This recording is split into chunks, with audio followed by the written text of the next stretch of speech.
एक गुरु का काम क्या होता है? अपने शिष्य की रक्षा करना, उसे सही रास्ता दिखाना, है ना?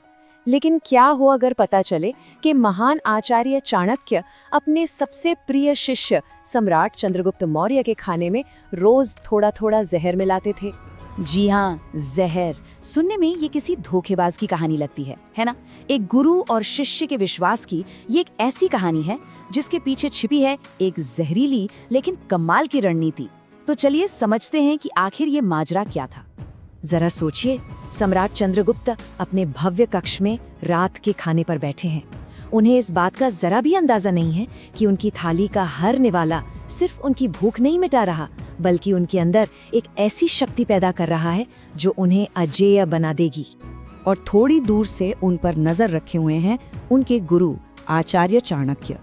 लेकिन उनकी ये नजर सिर्फ एक देखभाल करने वाले गुरु की नहीं, बल्कि एक शातिर रणनीतिकार की थी। वो देख रहे थे कि उनकी योजना बिल्कुल ठीक से काम कर रही है या नहीं। और ये योजना क्या थी? रोज सम्राट के भोजन में जहर की कुछ बूंदें मिलाना।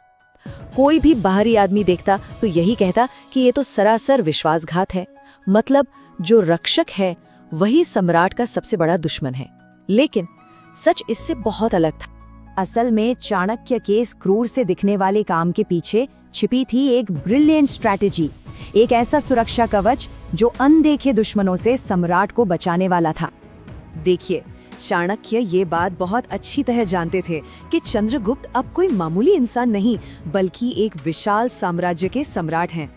और सम्राट के दोस्त कम, दुश्मन ज्यादा होते हैं। उस जमाने में राजा महाराजाओं को मारने का सबसे आम तरीका था जहर, और इसका सबसे खतरनाक हथियार थी विषकन्याएं। तो इसी सबसे बड़े खतरे से निपटने के लिए चाणक्य ने चंद्रगुप्त के शरीर को ही एक किला बनाने का फैसला किया। उन्होंने बचपन से ही चंद्रगुप्त के खाने में जहर की बहुत थोड़ी, मतलब ना के बराबर मात्रा मिलानी शुरू की। फिर जैसे जैसे समय बीतता गया, वो इस मात्रा को धीरे धीरे बढ़ाते गए। इसका नतीजा, चंद्रगुप्त का शरीर जहर का आदी हो गया और उन पर आम जहरों का कोई असर ही नहीं होता था। कमाल की सोच थी, है ना? चाणक्य की ये योजना एकदम परफेक्ट काम कर रही थी। लेकिन कहते हैं ना, किस्मत को कभी कभी कुछ और ही मंजूर होता है। एक दिन प्यार भरा एक छोटा सा लम्हा एक बहुत बड़ी त्रासदी की वजह बन गया। वो कहावत तो सबने सुनी ही होगी, सावधानी हटी दुर्घटना घटी। बस चाणक्य की इतनी जबरदस्त प्लानिंग के बावजूद एक दिन ठीक यही हो गया। हुआ ये कि एक दिन चंद्रगुप्त अपनी गर्भवती पत्नी महारानी दुर्धरा के साथ खाना खा रहे थे। रानी कुछ ही दिनों में साम्राज्य के वारिस को जन्म देने वाली थी। बातों बातों में बड़े प्यार से चंद्रगुप्त ने अपनी थाली से एक निवाला रानी को खिला दिया। बस यही गलती हो गई। उस निवाले में जहर था। चंद्रगुप्त के शरीर को तो आदत थी, उन्हें कुछ नहीं हुआ, लेकिन रानी का शरीर इसे झेल नहीं पाया और वो वहीं बेहोश होकर गिर पड़ी। जब तक चाणक्य वहां पहुंचे तब तक बहुत देर हो चुकी थी। अनर्थ हो चुका था।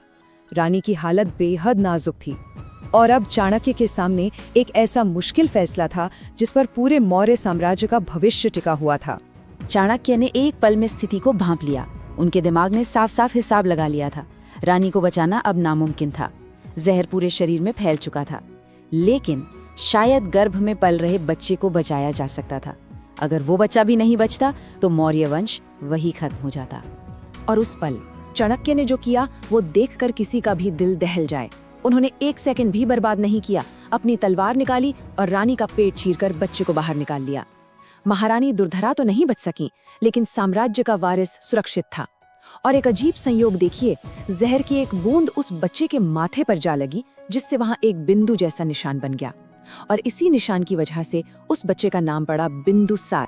इस भयानक हादसे के बाद चंद्रगुप्त पूरी तरह टूट गए, लेकिन इस बहुत बड़े नुकसान में जिंदगी की एक बहुत गहरी और कठोर सीख भी छिपी हुई थी। कुछ समय बाद चंद्रगुप्त को ये बात समझ आई कि अगर चाणक्य ने वो जहर वाली रणनीति न अपनाई होती तो शायद वो आज खुद जिंदा न होते। और अगर उस दिन चाणक्य ने वो दिल पर पत्थर रखकर वो कठोर फैसला न लिया होता तो उनका वंश आगे न बढ़ता। चाणक्य ने उन्हें सिखाया कि एक शासक को हमेशा सबसे बुरे के लिए तैयार रहना चाहिए और सुरक्षा की सबसे बड़ी कीमत कभी-कभी एक महान बलिदान होती। तो इस सदियों पुरानी कहानी से आज के जमाने में क्या सीखा जा सकता है?